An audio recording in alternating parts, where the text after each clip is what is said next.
All right, so this case is a gentleman who was involved in a high-speed motor vehicle collision. He presented, he had an isolated right upper extremity injury. He had right elbow and right wrist pain. So here's his right elbow film. You can see here he's got this displaced radial head fracture. Here's his radial head right here. It's pointed laterally. But what's interesting in this case is he also had some pretty significant wrist pain as well. But when we get x-rays of his wrist, he doesn't have any injury to his wrist, but he was quite tender at the level of the wrist. And so our suspicion was high for a Essex Lopresti injury. So I'm going to show the intraoperative fluoros that showed how this case progressed. So we started at the elbow. His radial head was unreconstructable. So his radial head was resected. So here's the resection. And you can see he also had some instability of the elbow here. As you can see, it's sort of dislocating posterolaterally. But importantly, what we did is we turned the fluoro and we put it down to the level of the wrist. And so you can see here he's ulnar positive by several millimeters, like 5 millimeters or so.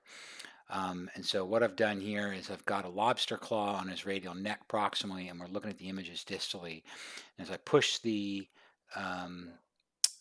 as I pull the radius proximally, you see how that ulnar positive variance increases to 8 or 9 millimeters.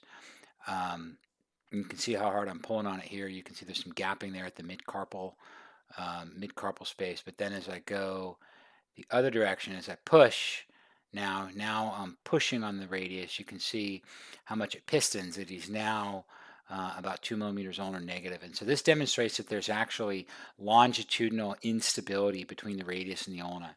And so that's characteristic of an Essex Lopresti injury. You see that difference here between pulling on the radius and pushing on the radius, how there's all that longitudinal instability. So we treated this by going back to the radial head, and let me fast forward. So we did a radial head replacement. And the sizing on this can be difficult because you have to just size it based on um, the radial head and the articular surface of the PRUJ. And once we put the trial in, we went ahead and checked it distally to make sure that the wrist was at the appropriate length. And so here we can see we've restored the appropriate length with this size implant.